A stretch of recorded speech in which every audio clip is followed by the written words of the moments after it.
I'm the AI. Sending a mistake got made, blame it on AI. First of all, thanks. This is my video update from Moscow, Russia on this Sunday midday, July 23rd. Let's talk about some news. And right now I am at the park, Bauman, Sad Bauman Park. And I believe this park is named after the Bolshevik revolutionary Nikolai Bauman, I believe. And the whole area that I'm in right now is the Bausmani area. So I believe that's also named after Mr. Bauman. I could be wrong about that, but I think that's the story. And so I'm at this beautiful neighborhood park. I think this is a pretty typical park in a typical Moscow residential neighborhood. And let's talk about some news.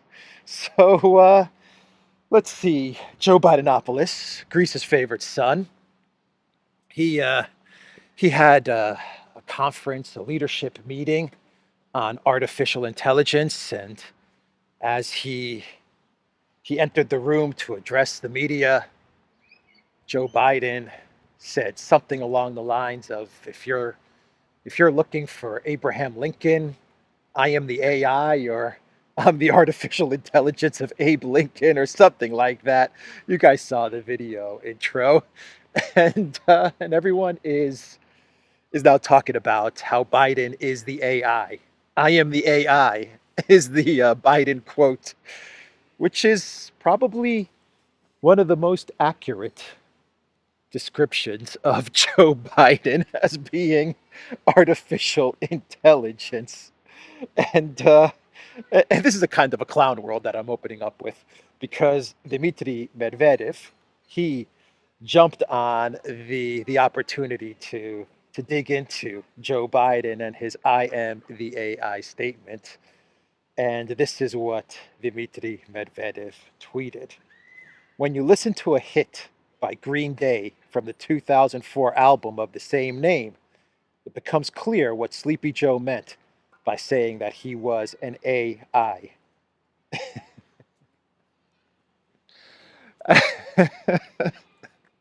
I can't believe that Medvedev is, first of all, he's calling Joe Biden Sleepy Joe, so he's taking Trump's nickname for Biden, and he's referencing the Green Day album, American Idiot. Oh, man. Man, oh, man. Oh, Dmitry Medvedev's social media posts are epic. So there's an outdoor cinema here, which is really nice. You can see the beautiful benches, families with their children, people hanging out, a pizza restaurant right here. I've actually had pizza at this restaurant. It's tasty. Moscow has really, really great restaurants. I mean, just top restaurants in the world. Right up there, I think, with London and New York and all of the big mega cities. So anyway, that was Dmitry Medvedev. Uh, oh, Joe Biden, Mr. Bidenopoulos. You do entertain us, Biden. You do provide a lot of entertainment. Anyway, let's get to some more serious issues here, and let's talk about the grain deal. Let's do an update on the grain deal. The deputy representative to the United Nations, Mr. Polyansky, he gave a statement yesterday actually, let's go this way, at the United Nations, and he talked about the grain deal a bit, and he revealed a couple of interesting things, which we have talked about on this channel, actually. The first thing that he revealed is that the grain deal, the grain corridor, and the Odessa port and the ships were indeed being used to store weapons. He said that they were bringing weapons into the port. They were storing weapons at the port. They were using the grain the grain corridor as cover. He actually even said that mercenaries were hanging out at the port area because they were being protected by the grain deal. So there were mercenaries who were just, hanging around in Odessa, and they didn't have to fear any type of Russian strikes because you had the protection of the grain deal. So I thought that was an interesting admission from the UN representative, a very, very capable, very smart man. He gives excellent speeches. Another excellent diplomat from the Russian Foreign Ministry, Mr. Dmitry Polyansky. And he also said that, and this was interesting because this is connected to Joseph Borrell's comments yesterday that was in my video intro. He said that it's actually the European Union that is making money on the grain deal. Well, was making money on the grain deal. So in the video intro from yesterday, you had Joseph Borrell accusing Russia of profiting from the grain deal, and by the rising prices of wheat. And Borrell said that Russia pulled out of the grain deal. It made the prices rise, and so Russia is able to now sell their grain, their wheat at high profits. Well, at the UN representative, he said, no, no, no, no, no. It was the EU that was profiting from the grain deal. And what the EU was doing is that they were getting the cheap grain from Ukraine, and they were selling it to their own citizens at huge profits. They were buying it cheap, putting it in their food, putting it in their ingredients, and this decreased their costs. And then they would sell their products at big gains. So that was an interesting statement as well. He also confirmed that most of the grain was not even heading to the poorest nations that everyone was being led to believe it was going to, but it was indeed going to the European Union and the EU. The EU officials and the EU member states were making big money on the cheap Ukraine grain. So that was an interesting statement as well. And then, of course, you had Poland and Bulgaria and various EU member states who said, we don't want this Ukraine grain and this Ukraine food because it's, for lack of a better word, it's toxic, I guess you could say. And there's people doing yoga. I don't want to disturb them.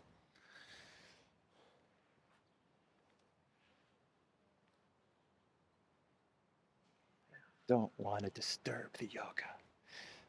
So, yeah, you had Poland and Bulgaria, and they're like, we don't want this toxic grain. Actually, their farmers were very upset because the cheap Ukraine grain was coming into their countries, and so they stopped the import of Ukraine grain. And that's where I think, in my opinion, that's where I think the European Union told Elensky, you know, the grain profits are running out for us. So go ahead and launch an attack against Crimea again, and let's get Russia to pull out of the grain deal. I said this in a video a couple of days ago. That's what I think happened. I think once the European Union realized that the profits are gonna stop because of, say, Poland and Bulgaria and Romania saying that they don't want the cheap Ukraine grain anymore because of various health reasons, then I think the EU is like, okay, this has run its course. The profits now are over or are going to diminish. So let's just create the dynamics for Russia to pull out of the grain deal so that we can blame it on Russia. That's what I think happened. Anyway, it was an interesting speech at the UN, and sticking on the topic of grain, let's talk about Elensky's. Well, let's walk this way, since I'm showing everybody the park here. How am I doing on time? Doing really good on time. So we'll be a little quiet as we walk by the yoga, so we don't disturb them, and we'll talk about Elensky's phone call with Mr. Stoltenberg. All right, one sec.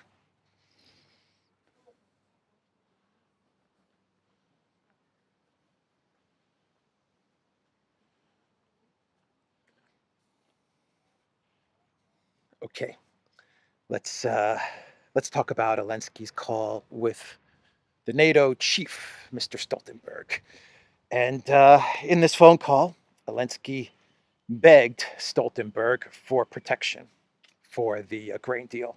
He wants NATO to get involved and to provide protection for ships to leave Odessa and to get the grain to the I was going to say the world markets or the poorest nations, but we know that's not the case. He wants to sell his grain to Europe.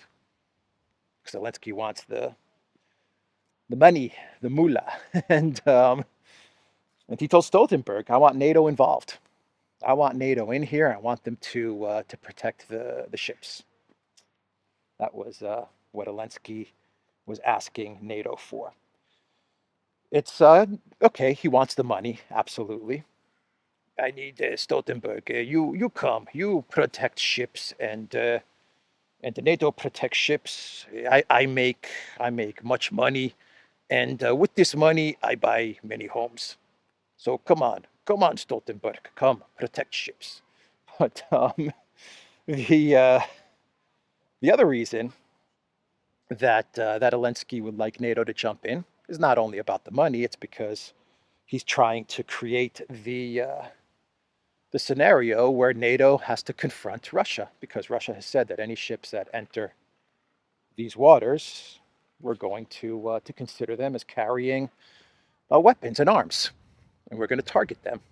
And so Zelensky understands that the only way he can survive this conflict, the only way that Ukraine has a chance at a stalemate, not a victory, at a stalemate, is for NATO to get involved. And so he's looking at this, and the neocons that handle Zelensky, they're looking at this as an opportunity to create the scenarios, the dynamics for some sort of confrontation between NATO and Russia. So that was his phone call with Stoltenberg. Stoltenberg, he's going to call the Biden White House, and he's going to get his marching orders from the Biden White House. The neocons are going to be like, yes, yes, absolutely, NATO, go in there and protect the grain. And you're going to have other forces in the White House that are going to be like, it's over, guys. We're not winning this conflict. We need to find a politically acceptable off ramp, and that's where we're going to end up. It's going to be another debate and another struggle in the White House to see who wins out as far as NATO's involvement in the grain deal. I think, as far as the grain is involved and NATO providing protection, it's not going to happen. I think Stoltenberg is going to get the orders from the White House that it's not going to happen. Turkey's not going to allow it. I believe Turkey will not allow it. They won't let NATO in, even though Turkey is NATO. I think Turkey's going to be against such a thing. You have all kinds of insurance issues. Then, of course, you have the fact that the Russians have demolished the port anyway. So, what are you going to load up, or how are you going to load up the grain and stuff like that? So, I think there's all kinds of issues with using the Odessa port going forward. And the Russians, they launched a huge military strike in Odessa again yesterday. There's a debate going on right now about a missile that hit a church in Odessa, and of course, Ukraine is saying that Russia deliberately hit this church, like the Elensky regime cared about churches before. But now they're saying that Russia hit this church. A lot of evidence is coming out now and showing that this was actually an air defense missile. Once again, Ukraine tried to knock down the Russian missiles with their air defense. Once again, they missed the mark, and it looks like an air defense missile landed on this church, which has happened on multiple occasions from the Ukraine military. But the Russians, they started to take out more military infrastructure. and facilities in Crimea. And actually, earlier in the day, yesterday, a Ukraine military drone, it hit an oil depot. I think it was an oil depot inside Crimea. So that happened earlier in the day, and then the Russians, they launched a big strike towards Odessa, and they took out military facilities. And remember what Shoigu said, that when the Ukraine military and the collective West, they hit Russian territory, Russia's going to respond to those strikes. And the information is that the Ukraine military continues to attempt to hit Odessa with the Storm Shadow Odessa. They continue to target Crimea with the Storm Shadow missiles, and if the Storm Shadow missiles are being used to target Crimea, well, then the Russian military considers that as the UK targeting Crimea. So that's the general situation in Ukraine, in Crimea, in Odessa. Odessa's really, really becoming a focal point now, isn't it? That tells you something. That definitely tells you something. 3 months ago, we weren't talking that much about Odessa, were we? Now Odessa is the focal point of what's going on in this conflict. What else do we have going on? The Washington Post, since I was talking about Storm Shadow missiles, UK Storm Shadow missiles, long-range missiles, the Washington Post, they are reporting that the Biden White House has made no decision on ATACMS. Actually, the Washington Post even said that ATACMS are not even being discussed by the. Actually, let's walk it this way. Are not even being discussed by the Biden White House. They're downplaying the whole discussion about delivering long-range ATACMS. They're saying the Biden White House isn't even really discussing or considering the issue, which is an interesting revelation from the Washington Post. Once again, the Sullivan, say the campaign arm of. One sec, I'll be a little quiet.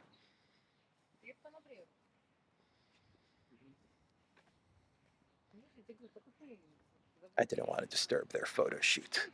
The campaign arm of the Biden White House, which is neocon and neolib, like Sullivan, these guys who are focused now on Biden getting reelected. With each passing day, they're saying, if we continue to escalate and try to provoke Russia into a conflict, it's going to derail your reelection, Joe Bidenopolis. That's what they're telling Biden. That's what the Democrats are telling Sullivan. Time is running out to escalate, and you're not winning this conflict. And the American people, if we bog the U.S. down into a conflict, the American people are going to vote us out. Whether it's Biden, whether it's Newsom, whether it's Harris, the American people, they don't want the U.S. committed to a conflict in Ukraine. It's like the best outdoor gym I think I've ever seen, bro. Man, look at this. This is like better than my gym in Athens. Oh wow. You got the dips, you got the pull-ups, you got the bag, you got another dip station. Oh man, you got ping pong.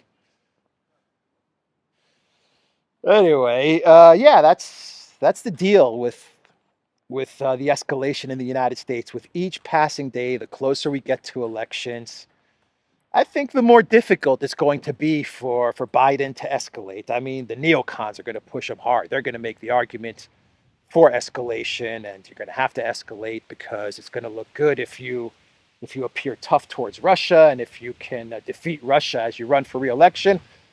But they know that they can't win.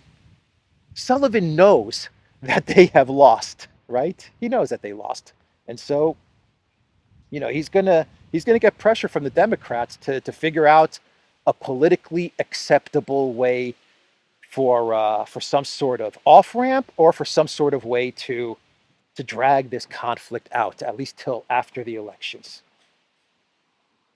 Look at this, like a full gym.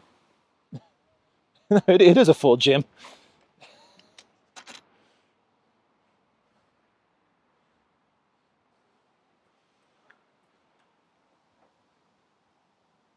So let's talk a bit about some tragedy, which has to do with the cluster munitions. And the cluster munitions have claimed the life of a RIA Novosti journalist, a Russian journalist, who was reporting on the conflict. And cluster munitions, they hit the area where he was, and it led to his death. Rest in peace. Rest in peace, Rostislav Zuravlev. Zuravlev. Rostislav Zuravlev. Rest in peace. He was covering the war as a journalist, and the Ukraine military, they sent cluster munitions into his area. They killed him, and they injured 3 other journalists as well. And this is what's going to happen. Is Elensky on the one side, Elensky is going to try to pull in NATO because that's all he's got. That's all he's got to try to pull in NATO. And on the other hand, as I said in a previous video, you're going to see the Elensky regime turning into some sort of Ukraine IS. Not exactly like IS, but they're going to resort to these types of activities, hitting civilian infrastructure like the Kerch Bridge, targeting journalists, targeting politicians, stuff like that. And when Elensky was speaking to Stoltenberg, since we're talking about trying to bring NATO in, he assured Stoltenberg that Ukraine is going to start a very big offensive very soon.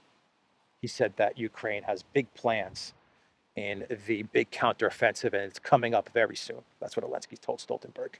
Basically, he was telling the NATO chief that we're just now getting started, and we've got some really big counteroffensive plans, right? That's what Elensky told Stoltenberg. If you buy into any of that, so should we do a clown world? Let's do one more story. I've got one more story, and then we can do a clown world as well. And I want to talk a bit about who I believe to be the best leader in the European Union, and that is Hungary's Prime Minister Viktor Orbán. So Orbán gave an interview to the TV station M1, and Orbán said some interesting things. He was dropping facts.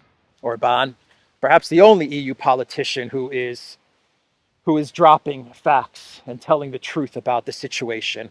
And Orbán is not.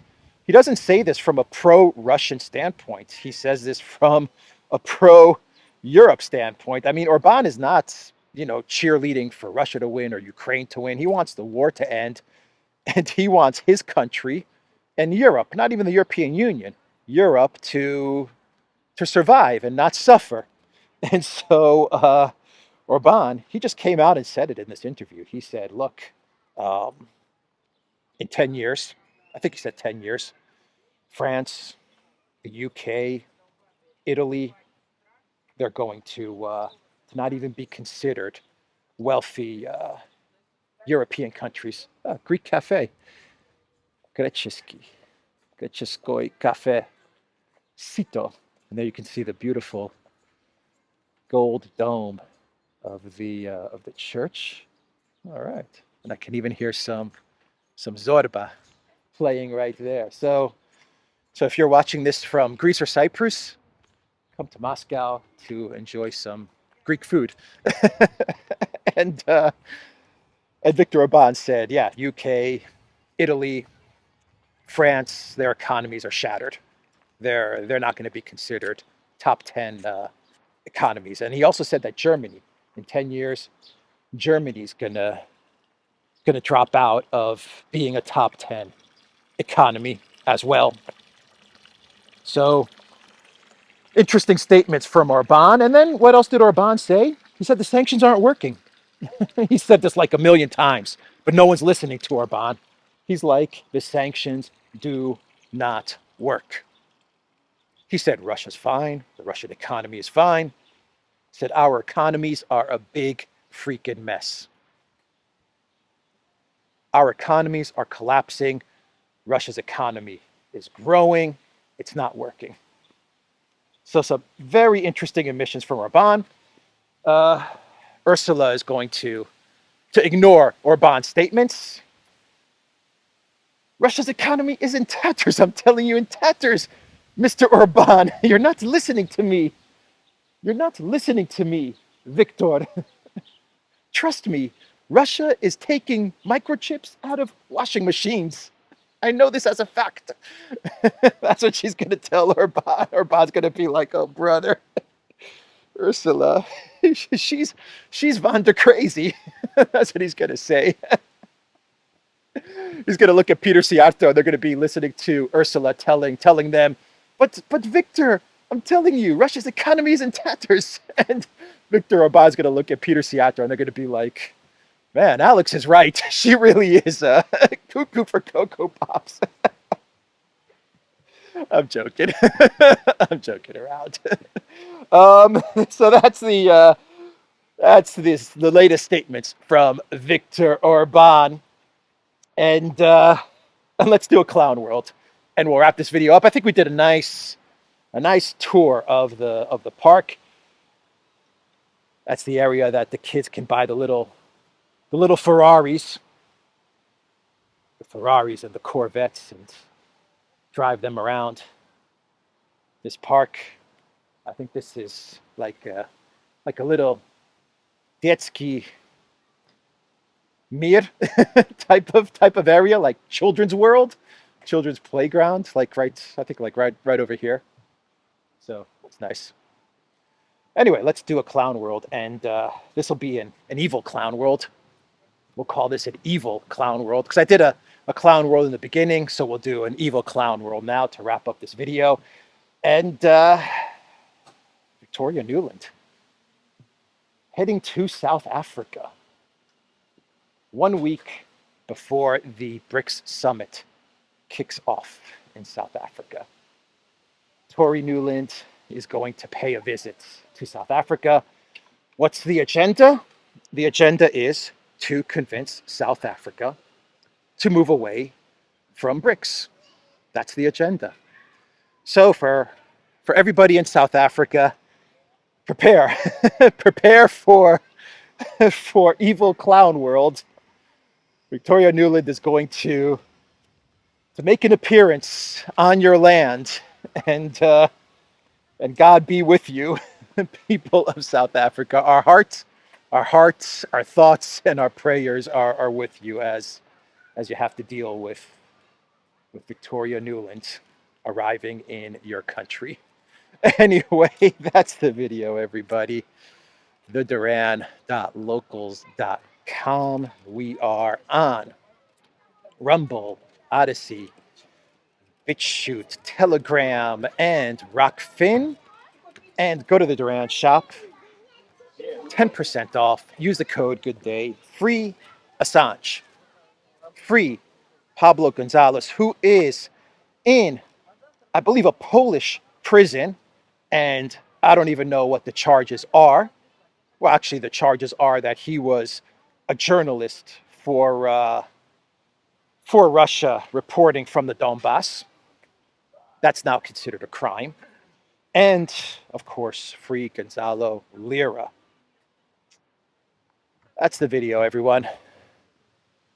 Have a great Sunday. Take care.